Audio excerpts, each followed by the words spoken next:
Hit TV అభిమాన ప్రేక్షకులకు స్వాగతం. నేను మీ నాగేంద్ర కుమార్. ఇప్పుడు మీతో చాలా ఒక గొప్ప చిత్రకావ్యం, దృశ్య కావ్యం గురించి మీతో ముచ్చట్లాడడం కోసం వచ్చాను. నేను జగదేకుడు అతిలోక సుందరి సినిమా గురించి ఎవరికి చెప్పాల్సినంత అవసరం లేని ఒక గొప్ప హిస్టరీని క్రియేట్ చేసిన సినిమాగా అది అంటే చరిత్ర పుటల మీద రికార్డ్ అయింది. అదొక పెద్ద చరిత్ర. అంటే చరిత్ర అంటే నార్మల్గా అదేదో గతించిపోయింది, గతం వర్తమానంతో సంబంధం లేదు, భవిష్యత్తుతో సంబంధం లేదు అన్న ఒక ప్రధానమైన అర్థం ఉంది. ప్రచారంలో ఉన్న అర్థం కూడా అదే. కానీ జగదేకుడు అతిలోక సుందరికి ఉన్న ఒక గొప్ప స్పెషాలిటీ ఏంటంటే ఆ రోజున అది రికార్డులు బ్రేక్ చేయడమే కాకుండా అదొక కొత్త చరిత్రని ఓపెన్ చేయడమే కాకుండా అండ్ అంతకుముందు విజయ ప్రొడక్షన్స్ వాళ్ళు తీసిన జగదేకుడు కథ లేదా పాతాళ భైరవి ఇలాంటి సినిమాలన్నిటికీ ధీటుగా వాటిని మించిన అద్భుతమైన ఆర్టిస్టిక్ వర్క్తో అద్భుతమైన సెట్లు, బ్రహ్మాండమైన మ్యూజిక్, అంటే మేకింగ్ వాల్యూస్కి ఆ రోజుల్లో అదొక పెద్ద ఒక దాన్ని ఏమంటారు, ఒక యార్డిస్టిక్గా నిలబడిన ఒక గొప్ప సినిమా. ఇండియన్ సినిమాలోనే, మనం తెలుగు సినిమా గురించి మాట్లాడడానికి లేదు. మనం తెలుగు సినిమాకి దాన్ని కనుక పరిమితం చేసి మాట్లాడితే జగదేకుడు అతిలోక సుందరి సినిమా తాలూకా ఘనతని, గొప్పతనాన్ని పరిమితం చేసిన వాళ్ళం అవుతాం, కూర్చన చేసిన వాళ్ళం అవుతాం అన్న విషయాన్ని అందరూ గుర్తుపెట్టుకోవాలి. ఎందుకంటే ఇండియన్ సినిమాలోనే ఆ రోజున జగదేకుడు అతిలోక సుందరిని ఢీకొనగలిగే, ధీటుగా నిలబడగలిగే మరో సినిమావే లేదని చెప్పడానికి మాత్రం సంశయించనక్కర్లా.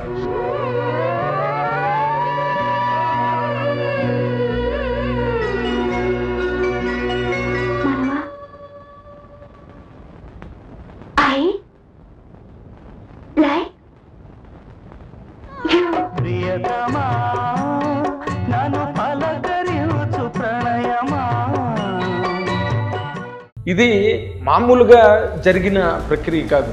అది ఎప్పుడో దశాబ్దాలు బట్టి ఒక బెజవాడలో ఒక బాలుడు విజయ సినిమాలు చూసి వాటి మీద విపరీతమైన మక్కువని, ప్రేమని, అభిరుచిని పెంచుకుని ఇలాగెప్పుడైనా నేను సినిమా తీస్తానా, నేను ఎప్పుడైనా తీస్తే ఇలాంటి సినిమా తీయాలి అనే ఒక గొప్ప ప్యాషను, ఎక్సైట్మెంట్తో బెజవాడ ట్రైన్ ఎక్కి మెడ్రాస్ వచ్చి తన ప్రయాణాన్ని ప్రారంభించి 1974లో ప్రయాణం ప్రారంభిస్తే అది విశ్వవిఖ్యాత నట సార్వభౌమ నటరత్న డాక్టర్ నందమూరి తారక రామారావుతో ఎదురులేని మనిషి అనే సినిమాని ప్రారంభించి అది 74-75 అయితే జగదేకుడు అతిలోక సుందరి సినిమా వచ్చింది 1990 మే 9వ తారీఖున రిలీజ్ అయిన సినిమా. అంటే తన ప్రయాణంలో తన తాలూకా కోరికలు, కళలు, అంటే ఒక గొప్ప కళాఖండాన్ని, ఒక అద్భుతమైన దృశ్య కావ్యాన్ని నిర్మించాలన్న ఆ కోరికని ఆ గుండెల్లో ఆయన చాలా గట్టిగా పదిలంగా పెట్టుకుని దానికి ఒక రూపాన్ని ఇవ్వడానికి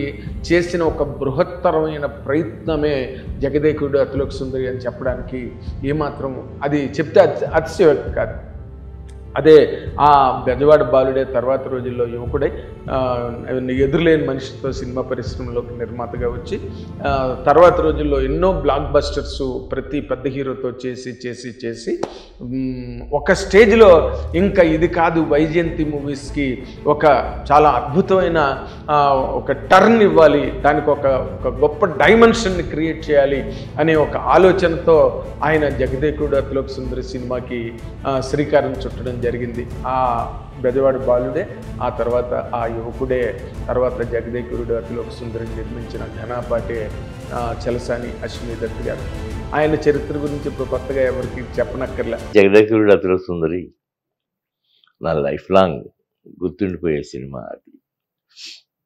అది మహత్తరమైన కళాఖండం అంటారు. రాఘవేంద్రరావు గారు తీసిన, చిరంజీవి గారు మహానుభావుడు, ఆయన పండించిన విధానం, ఆ సినిమా గొప్పతనం, శ్రీదేవి గారు, ఇక ఆ సినిమాలో క్యాస్టింగ్ అంతా అదే గుర్తుకొచ్చింది నాకు. జగదేకుడు అతిలోక సుందరి. జగదేకుడు అతిలోక సుందరి సినిమా ఎలా ప్రారంభమైంది, ఎక్కడ ప్రారంభమైంది అంటే ఆయన శ్రీనివాస్ చక్రవర్తి గారని ఒక రైటర్ ఉండేవారు. ఆయన చెప్పిన ఒక చిన్న థిన్ లైన్, అంటే అందులో ఆ దేవకన్య ఉంగరాన్ని చేజార్చుకుంటుంది భూలోకానికి వచ్చి మానస సరోవరంలో. అక్కడ ఒక యువకుడికి ఆ ఉంగరం దొరుకుతుంది. ఆ ఉంగరం దొరకడం వల్ల ఆయనకు అతీంద్రియ శక్తులు వస్తాయి యువకుడికి. అండ్ ఆ దేవకన్య మళ్ళీ తిరిగి ఆ ఉంగరం లేని కారణంగా అక్కడ దేవలోకంలో ఆమెకి లోపలికి రావడానికి అనుమతి లభించదు.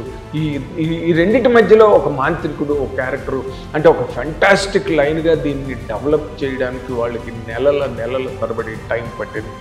శ్రీనివాస్ చక్రవర్తి చెప్పిన ఆ లైన్ని వర్క్ చేసి దాన్ని ఒక కథారూపానికి తీసుకురావడంలో అశ్విని దత్ గారు మహామహుల్ని, కొమ్ములు తిరిగిన వాళ్ళని అందులో ఆ టీంలోని సెట్ చేశారు.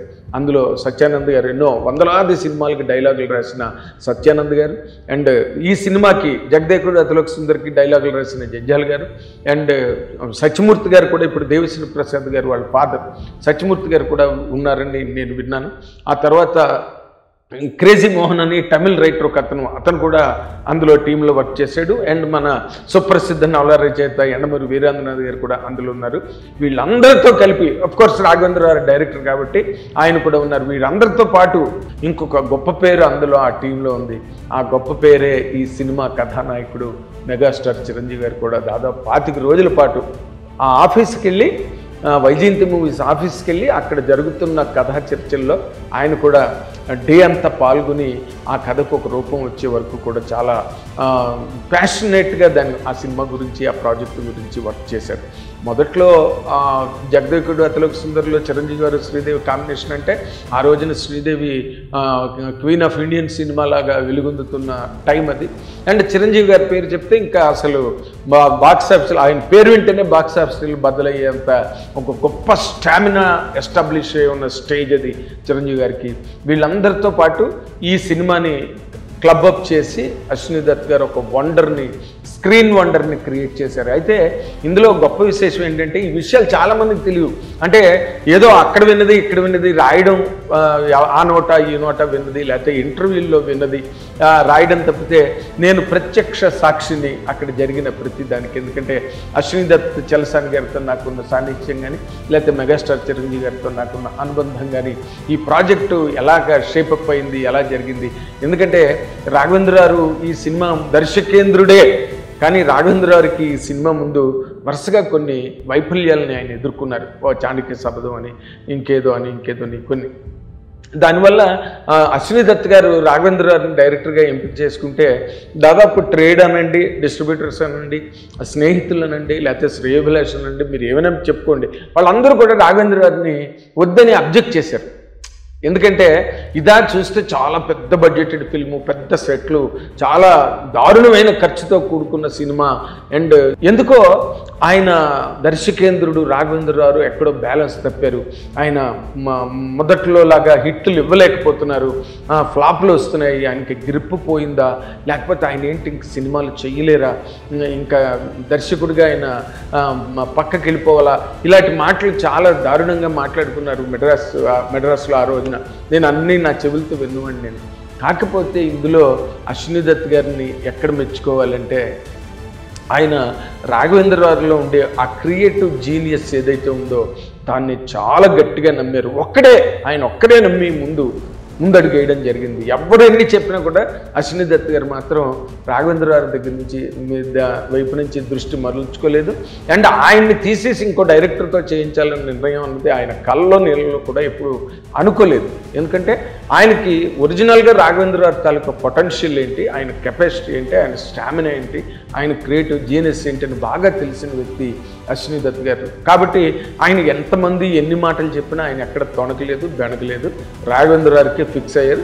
అందులో అండ్ మళ్ళీ కథల్లో ఎలాగైతే తన తాలూకా కాంట్రిబ్యూషన్ని ఆయన ఇచ్చారో మెగాస్టార్ చిరంజీవి గారు, ఆయన మళ్ళీ దర్శకేంద్రుడు రాఘవేంద్ర గారిని ఆయన కూడా సమర్థించి ఒక సినిమాలో 1-2 ఫెయిల్ అయితే దానివల్ల ఒరిజినాలిటీ అన్నది ఎక్కడికి పోతుంది, కాబట్టి రాఘవేంద్ర గారినే డైరెక్టర్గా పెట్టాలని ఆయన కూడా వత్తాసు పలకడంతో ఈ సినిమా ప్రాజెక్టు రాఘవేంద్ర గారు మైక్రోఫోన్ పట్టుకోగా ఈ ప్రాజెక్టు స్టార్ట్ అయింది.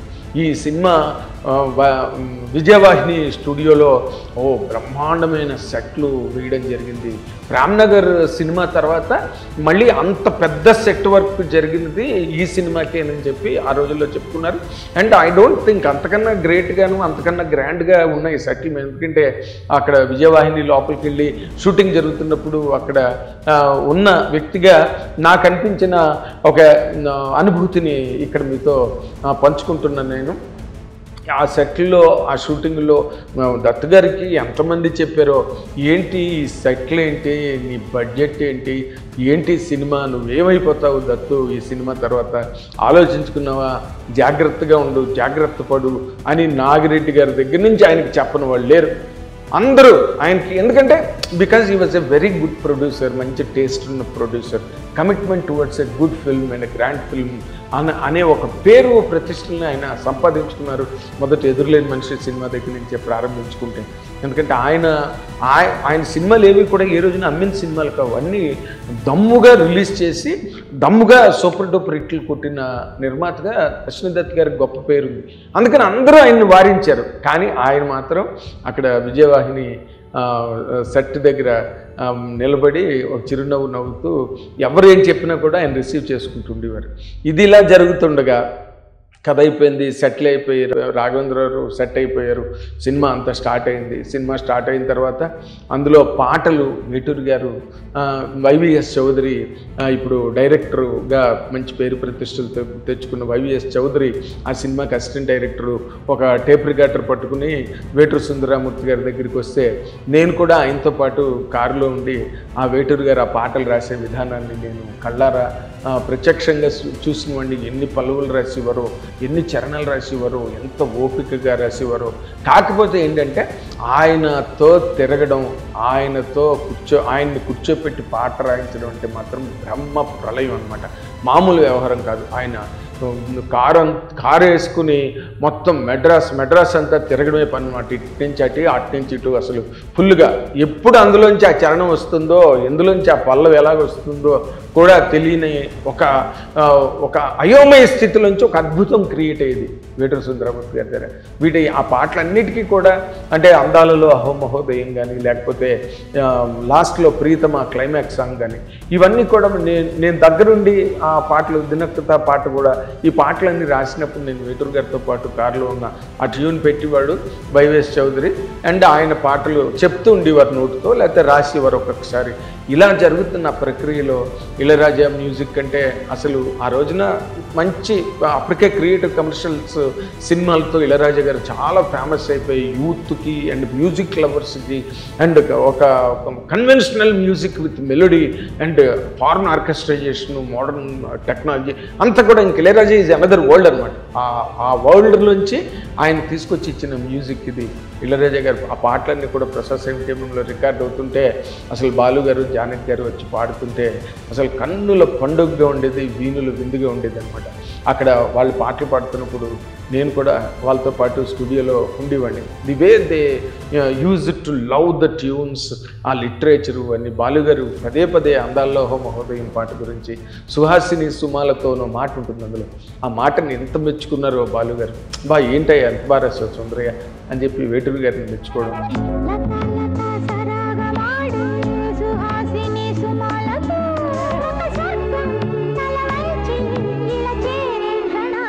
ఇవన్నీ నాకు బాగా తెలుసు. ఇళయరాజా గారు అమ్మని కమ్మని దెబ్బ పాట అయితే అది స్లోగా ఉన్నది, కొంచెం ఈ స్లోగా ఉంది సాంగ్ అన్న ఫీలింగ్ అందరిలోని క్రియేట్ అయినప్పటికీ మన అశ్విని దత్ గారు మాత్రం ఆ పాటకి ఆ ట్యూన్కే ఆయన గట్టిగా ఓటేయడం జరిగింది. అది ఆ పాటని అసలు ఆ పాటని జస్ట్ 2 డేస్లోనూ 3 డేస్లోనూ మైసూర్లో తీసేశారు రాఘవేంద్రరావు.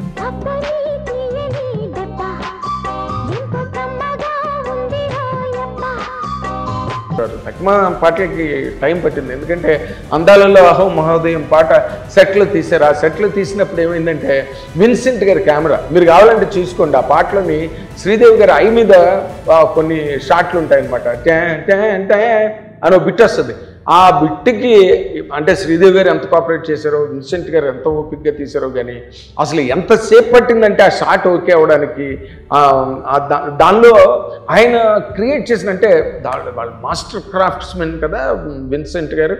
దాంట్లో ఆ మంచు అట్మాస్ఫియర్ గట్ట రావడానికి ఆయన లెన్స్కి వ్యాజ్లైన్ రాసి బార్డర్ మీద వ్యాజ్లైన్ రాస్తే అదేదో ఫాగ్ పడుతున్నట్టుగా ఆ పిక్చరైజ్ అవ్వడం, ఆ ఎఫెక్ట్ స్క్రీన్ మీద అద్భుతంగా కనిపించడం, ఇవన్నీ కూడా చాలా మాస్టర్లీ టచ్ అనమాట. ఆ సినిమా ఒక ఇళయరాజు గారు కానీ, లేకపోతే ఒక విన్సెంట్ గారు కానీ, లేకపోతే ఒక వేటూరి సుందరరామూర్తి గారు కానీ, మాటల్లో జంజాల గారు కానీ, వీళ్ళందరూ కూడా ఎవరి మట్టుకు వాళ్ళ తాలూకు మాస్టర్లీ టచ్ని ఈ సినిమాకి కాంట్రిబ్యూట్ చేశారు. అందుకే ఆ సినిమా అంత గ్రేటెస్ట్ లెజెండరీ ఫిల్మ్ కింద ఆ రోజు నుంచి ఈ రోజు కాదు, ఏ రోజుకైనా కూడా అదే ఒక standard benchmark for a ఫ్యాంటసీలో అంత గొప్ప గ్రేట్ థ్రిల్లర్ రావడం అనేది. ఎందుకంటే ఆ రోజు అంతకుముందు అంతంత బడ్జెట్లు పెట్టి సినిమాలు తీసిన సందర్భాలు లేవు. ఏదో ఒక పద్ధతిలో కుండకుచో మోస పద్ధతిలో సినిమాలు వెళ్ళిన సందర్భాలు ఎక్కువ ఉండేవి. బట్ అవన్నీ కూడా మెగాస్టార్ చిరంజీవి గారు ఒక్కసారి ఎప్పుడైతే ఆయన ఎక్స్ప్లోడ్ అయ్యి బాక్స్ ఆఫీస్ డైనమైట్గా ఎప్పుడైతే ఎక్స్ప్లోడ్ అయ్యారో, ఆ ఎక్స్ప్లోడ్ అయిన తర్వాత ఆయన మీద వెళ్ళిపోయి సినిమాలన్నీ ఆయన ఏం చేస్తే అదే, ఆయన ఏ డ్యాన్స్ చేస్తే అదే, ఎలా ఫైట్ చేస్తే అలా అంత అద్భుతంగా ఆయన ప్రదర్శించేవారు. కాబట్టి the rest of the things will have never mattered at all.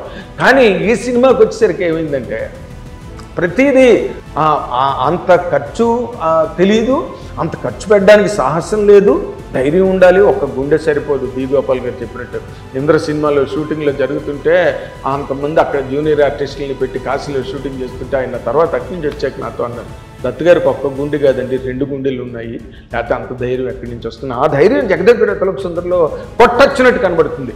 ఇదంతా ఒకలాగుంటే, ఇదంతా ఒక పద్ధతి అయితే, సినిమా రిలీజ్ ముందు బియ్యరాజు అనే సీనియర్ జర్నలిస్టు సూపర్ హిట్ మ్యాగజైన్ని నడిపిన 25 ఏళ్ల పాటు చాలా విజయవంతంగా నడిపిన జర్నలిస్ట్ ఆ మధ్య కరోనాలో దురదృష్టవశాత్తు ఆయన చనిపోయారు. నేను బివిఎస్ఎన్ ప్రసాద్ గారు అంటే ఇప్పుడు ఛత్రపతి ఈ సినిమాలన్నీ తీశారు చూడండి, ఆర్య, తర్వాత ఏమో మొన్న విరూపాక్ష, ఈ సినిమాలన్నీ అత్తారింటికి దారేది ఈ సినిమాలన్నీ తీసిన ఒక పెద్ద ప్రొడ్యూసర్. ఆయన రాఘవేంద్ర గారికి వీరాభిమానం అనమాట.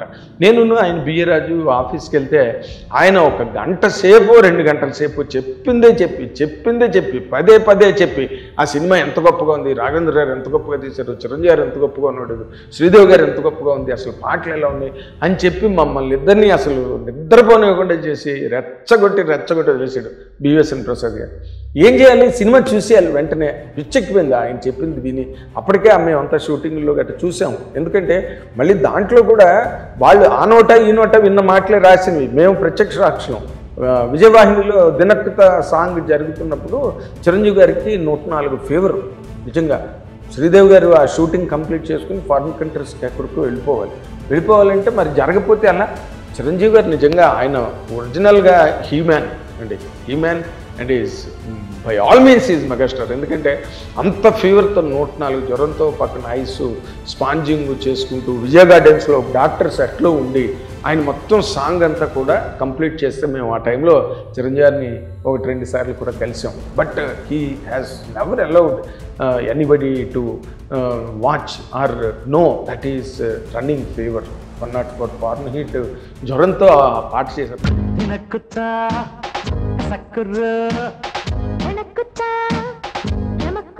బట్ ఇవన్నీ మేము డైరెక్ట్గా చూసాం. సో మాకు పర్సనల్గా విపరీతమైన ఎక్సైట్మెంట్ ఉన్నది సినిమా మీద. అండ్ బివిఎస్ఎన్ ప్రసాద్ గారు మమ్మల్ని నిద్రపోనివ్వకుండా చేశాడు. దీంతో ఎక్కడ చూడాలి సినిమా అని ఆలోచించుకుని రాత్రి అంతా రోడ్ల మీద తిరిగితే మన్నాడు ఉదయం రాఘవేంద్ర గారు అండ్ మన ఎడిటర్ చంటి గారు ఇద్దరు కూడా ప్రింట్ చెకింగ్ కోసం అని చెప్పి ప్రసాద్ 70mmకి రావడం జరిగింది. ఆ ప్రసాద్ 70mmలో ఆ సినిమా వాళ్ళు చూడడానికని స్టార్ట్ చేసినప్పుడు నేను బియ్యరాజు గారు ఇద్దరం కూడా ఫస్ట్ రోస్లో అంటే స్క్రీన్కి దగ్గరగా ఉన్న ఫస్ట్ రోస్లో తలదించుకుంటూ లోపలికి వెళ్ళి మేము ఇద్దరం సెట్ అయిపోయి సినిమా చూసి బయటకు వచ్చాం. రాఘవేంద్ర గారు మమ్మల్ని చూసేది ఇద్దరిని. సరే ఆయన అభిమానులు ఆయనకి చాలా దగ్గర మనుషులం, సొంత మనుషులం కాబట్టి మమ్మల్ని ఏమి ఆయన అనలేదు. మేము అసలు థియేటర్ నుంచి బయటకు రాగానే మేము ఎక్కడ నడుస్తున్నామో, దేవలోకంలో నడుస్తున్నామా, లేకపోతే మానస సరోవరంలో నడుస్తున్నామా, లేకపోతే మెడ్రాస్లో ఉన్నామా ఏంటో తెలియని ఒక ట్రాన్స్లోకి వెళ్ళాము సినిమా చూసి. ఎందుకంటే పాటలుగా పాటలు, షార్ట్ టేకింగ్లుగా టేకింగ్, ఓ పక్కన చిరంజీవి గారు, ఓ పక్కన శ్రీదేవి, అసలు యూ కాంట్ ఫర్గెట్. ఈ రోజుకి కూడా నాకు తలుచుకుంటే గూస్ బంప్స్ వస్తాయి. అలాంటి ఒక సినిమా అంత అదిరిపోయిందని మేము బయటకు వచ్చి అనుకున్నాం. రాఘవేంద్ర గారికి కూడా మేము కంగ్రాచులేట్ చేస్తాం, చాలా బాగుంది సార్ సినిమా అంటే. ఆయన ఆనపడిపోయారు. ఆయన కూడా డూ ఆర్ డై సిచ్యువేషన్లో ఆ సినిమా చేయడం, లైఫ్ అండ్ డెత్ లాగా చేసాడు ఆయన సినిమా.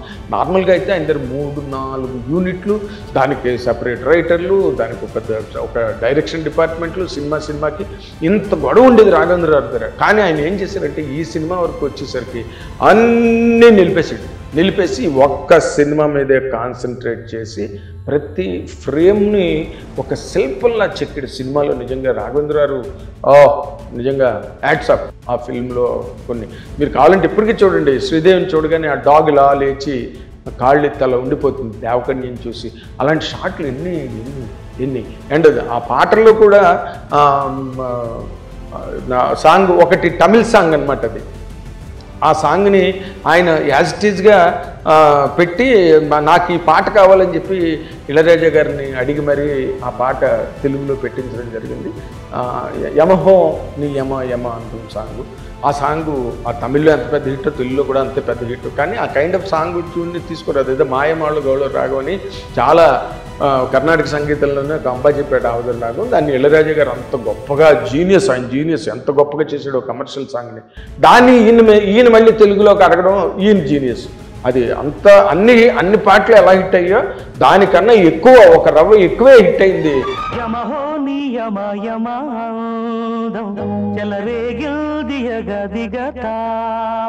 అయితే ఈ వాతావరణం అంతా కంప్లీట్ అయింది, అన్నీ ఓకే, అన్ని బ్రహ్మాండంగా వచ్చాయి. బ్రహ్మాండమైన రిపోర్ట్ ఉన్నది సినిమాకి. ఖర్చు అయిపోయింది, అసలు కష్టానికి కష్టం అయిపోయింది, అన్నీ అయిపోయిన టైంకి కరెక్ట్గా మే 9న రిలీజ్ అనగా ఆంధ్రప్రదేశ్లో పెను తుఫాన్. అసలు మామూలుగా కాదు. అచ్చ బాబోయ్, అసలు ఊళ్ళు ఏకం అయిపోతున్నాయి. ఏట్లో పడి ఇళ్ళు కొట్టుకుపోతున్నాయి. మామూలు కాదనమాట. ట్రైన్లు ఆగిపోయాయి, ఎక్కడ ట్రాన్స్పోర్టేషన్ లేదు, రోడ్లు తెగిపడ్డాయి, ఎలక్ట్రిక్ పోల్స్ పడిపోయాయి. దారుణం అనమాట. మహాబేవత్సకాండ ఒక్కసారి మే 9 ముందు క్రియేట్ అయిపోయింది ఆంధ్రాలో. ఏం చేయాలి? అసలు అందరికీ, ఆ సినిమాని ప్రేమించిన వాళ్ళకి, ఆ సినిమాలో పనిచేసిన వాళ్ళకి అందరికీ గుండె జారిపోయింది అనమాట. ఇంకా దత్తు గారికి, రాఘవేంద్ర గారికి ఎలా ఉంటుందో ఆలోచించండి ఒకసారి. చిరంజీవి గారికి అంటే శ్రీదేవి గారికి పెద్ద సంబంధం లేదండి, she was staying in Bombay. కానీ చిరంజీవి గారు అంత కష్టపడి అంత ఎఫర్ట్ పెట్టి సినిమా చేశారు. ఆయన సినిమాని ప్రేమించి అభిమానించి చేశారు. ఆయన మనసు ఎలా ఉంటుంది, అయితే అంత డబ్బు ఖర్చు పెట్టి చేసిన అశ్విని దత్ గారి మనసు ఎలా ఉంటుంది, ఇది డూ ఆర్ డై అన్నట్టుగా చేసిన రాఘవేంద్ర గారి పరిస్థితి ఏంటి, అసలు ఎవరికి ఏమి అంతు పట్టని అలాంటి వాతావరణంలో సినిమా రిలీజ్కి వచ్చింది. ప్రింట్లు కూడా చాలా దారుణంగా, ఎందుకంటే ట్రైన్ లేవు పంపించడానికి. మెడ్రాస్ నుంచి విజయవాడ వెళ్ళే ట్రైన్లు కూడా క్యాన్సిల్ అయిపోయాయి. అలాంటి పరిస్థితుల్లో వాటిని మళ్ళీ వేరే మోడ్ ఆఫ్ ట్రాన్స్పోర్టేషన్లో విజయవాడ పంపించి విజయవాడ వెళ్ళారు దత్ గారు. ఆ టైంకి వెళ్ళి ఇంటికి వెళ్ళేసరికి ఈ తుఫాన్ దెబ్బకి మొత్తం అన్ని కరెంటు వైర్లన్నీ తెగి పడిపోయి, కరెంటు పోల్స్ పడిపోయి, అంత చీకటి, చిమ్మ చీకటి, గాఢాంధకారం. ఆ టైంలో దత్ గారు ఇంటికి వెళ్ళేసరికి ఇంట్లో కరెంట్ లేదు. ఏదో గుడ్డి దీపంలో భోజనం చేయవలసి వచ్చింది. ఈయనకి ఆల్రెడీ ఆయన మనసులోనే ఒక చీకటి ఉంది, ఏంట్రా బాబు ఇలాంటి పరిస్థితి. ఇంటికి వెళ్ళేసరికి చీకటి. ఆయన తాలూకా వర్ణనాతీతం అన్నమాట. అర్ధరాత్రి స్వాతంత్రం, అంధకార బంధురం లాగా ఆయన ఈ సినిమా తాలూకా అని అంటే, అప్పుడు వాళ్ళ నాయన గారు ధర్మరాజు గారు, జలసాని ధర్మరాజు గారు, ఎవరైతే దత్ గారు సినిమా పరిశ్రమకి రావడానికి ఆర్థికమైన ప్రతిపత్తి కల్పిస్తూ ఎవరైతే దత్ గారిని సినిమా ఇండస్ట్రీకి రావడానికి ప్రోత్సహించి సై చెప్పారో, ఆయనే మళ్ళీ ఏం పర్వాలేదు, నువ్వు మంచి సినిమా తీసావు, నీ సినిమా గ్యారంటీగా విజయం సాధిస్తుంది, ఏం బెంగ పెట్టుకోకని చెప్పి ఆయనే మళ్ళీ దత్ గారికి ధైర్యం చెప్పడం జరిగింది. సినిమా రిలీజ్ అయ్యింది. దాన్ని ఏమంటారు, మొత్తం థియేటర్లోకి కుర్చీల కిందకి నీళ్ళు వచ్చేసినాయి, ప్రొజెక్టర్ దగ్గర నీళ్ళు వచ్చేసాయి. కానీ సినిమా థియేటర్కి జనాలు మాత్రం వెళ్ళడం రాలేదండి. That is the greatest thing. ఇప్పుడు ఈ రోజున రెండుని పిలిచిన థియేటర్లు కాబట్టి వెళ్ళట్లే. అలాంటి వాతావరణంలో అలాంటి పెను తుఫాను భయం కూడా, ప్రాణ భయం కూడా ఉంటుంది. ఏమో ఏ కరెంటు పోల్ పడిపోతుందో, లేకపోతే ఏ చెట్టు విరిగి పడిపోతుందో, మన మీద చచ్చిపోతూ ఉన్న భయం కూడా ఉంటుంది. కానీ ఏ భయం భీతి లేకుండా, ఏ ఆందోళన లేకుండా ఒక్కటే లెక్క, జగదేగుడు అతిలోక సుందరి సినిమా చూసి వెళ్ళి థియేటర్కి జనాలు వచ్చారు, కుర్చీల్లో కాళ్ళు పెట్టుకుని చూశారు, కిందనంతా వాటరే. ఇలాంటి వాతావరణంలో రాఘవేంద్రరావును దత్ గారు వెళ్తున్నప్పుడు కరెక్ట్గా ఎన్టీఆర్ నందమూరి తారక రామారావు ప్రచారానికి అటుపక్కగా వెళ్తూ ఆయన వీళ్ళని దగ్గరికి పిలిచి, మీరు మంచి సినిమా తీశారు, రిపోర్ట్ చాలా బాగుంది, మీరేం గాబరా పడకండి, బ్రహ్మాండమైన సక్సెస్ అవుతుందని ఎన్టీ రామారావు చెప్పడం. తర్వాత వాళ్ళు వెళ్ళిపోతుంటే ఒక పంట పొలాల నుంచి ఒక రైతు పరిగెట్టి వచ్చి అరటిపళ్ళు గట్ట సంచి సైకిల్కి తగిలించి వెళ్తున్నవాడు రాఘవేంద్రరావు దత్ గారిని చూసి, నేను ఇప్పుడే సినిమా చూసి వచ్చాను, అదిరిపోయింది సినిమా, అసలు మీ సూపర్ డూపర్ హిట్ అని చెప్పాడు. దాంతో వీళ్ళకి కొంతవరకు వాళ్ళకి ఒక ధైర్యం వచ్చి సినిమా నిలబడింది, నిలబడుతుంది, నిలబడబోతోంది అనే ఒక నమ్మిక వాళ్ళిద్దరికీ కలిగిందనమాట. ఈ సినిమా మేకింగ్ కానీ, కథ కానీ, తారాగడం కానీ, టెక్నీషియన్స్ కానీ, వీటన్నిటి పరంగా ఎలాగైతే ఒక సంచలనమో, రిలీజ్ టైం కూడా ఒక సంచలనమే. ఎందుకంటే ఆ వాతావరణంలో సినిమాని ఎలా రిలీజ్ చేయాలి, రిలీజ్ చేస్తే మాత్రం జనం థియేటర్లకు వస్తారా, అలాంటి ఒక పెను ఉత్పాతం చెలరేగుతున్న టైంలో దానిని దాటి దానిని డామినేట్ చేస్తూ ఒక ప్రభంజనం, వైజయంతి ప్రభంజనం అన్నది ఒక్కసారి చెలరేగి మొత్తం ఆంధ్రప్రదేశ్ అంటే యునైటెడ్ ఆంధ్రప్రదేశ్, ఆ రోజున నైజాము, ఆంధ్ర, సీడెడ్, 3 ప్రాంతాలు అసలు సినిమా అత్తల కొత్తలు చేసి పారేసిందనమాట. అంటే ఇంకా జనాలు పిచ్చెక్కిపోయారు, ఆ పాటలేంటి, ఆ సినిమా సీన్లు ఏంటి, షో నుంచి షోకి అలాగా భయంకరమైన కలెక్షన్స్ పెరిగి సినిమావే ఒక పెద్ద తుఫాను కింద మారిపోయింది ఆ సినిమా. అది ఈ సినిమాకున్న చరిత్ర మేము ప్రత్యక్షంగా ఉన్నవాళ్ళం. అక్కడ ఇక్కడ విన్న మాటలు చాలామంది రాస్తున్నారు, లేదా నా బోటువాడు ఎక్కడైనా మాట్లాడడం, లేకపోతే దత్తు గారు ఎక్కడైనా ఇంటర్వ్యూలో చెప్పడం. రాఘవేంద్ర గారు చెప్పారు ఈ మాట చాలాసార్లు స్టేజ్ మీద, నన్ను వద్దని చెప్పారు అందరూ. కానీ అశ్విని దత్తును చిరంజీవి ఇద్దరు నన్ను ప్రతిపాదించి, నన్ను సమర్థించి నేనే డైరెక్టర్ అని చెప్పి వాళ్ళు నిర్ణయానికి వచ్చారు. వాళ్ళ జీవితంలో నేను వాళ్ళ తాలూకు ఇది మర్చిపోలేను. రాఘవేంద్ర గారు కూడా చెప్పారు. అది జరుగుతున్నప్పుడు మేము మెడ్రాస్లోనే ఉన్నాం, ఈ తతంగం అంతా జరుగుతున్న రోజులు. అంచేత ఏంటంటే వైజయంతి మూవీస్ తాలూకు వైభవాన్ని మొట్టమొదటిసారి, ఓకే సినిమాలు హిట్లు అవ్వడం వేరు, బట్ దేశవ్యాప్తంగా, ప్రపంచవ్యాప్తంగా అసలు ఆ సినిమా క్రియేట్ చేసిన ఒక చాలా అదిరిపోయే ఆ సెన్సేషన్ ఏదైతే ఉందో, దాంతో వైజయంతి మూవీస్ అనేది రామారావు హస్తవాసి, ఆయన మొట్టమొదటి ఆయనే రాశారు బ్యానర్ వైజయంతి మూవీస్ అని. కానీ ఈ సినిమా వైజయంతి మూవీస్కి తెచ్చిన పేరు ప్రతిష్టలు, అజరామరమైన పేరు ప్రతిష్టల్ని, కీర్తి ప్రతిష్టల్ని పట్టుకొచ్చింది ఈ సినిమా. ఎందుకంటే ఆ రోజు వరకు జగదేగుడు అతిలోక సుందరి వచ్చే వరకు కూడా చాలా కాలం ఈ సెట్లు, ఈ కైండ్ ఆఫ్ ఫ్యాంటసీలని తెలుగు వాళ్ళు వదిలేశారు.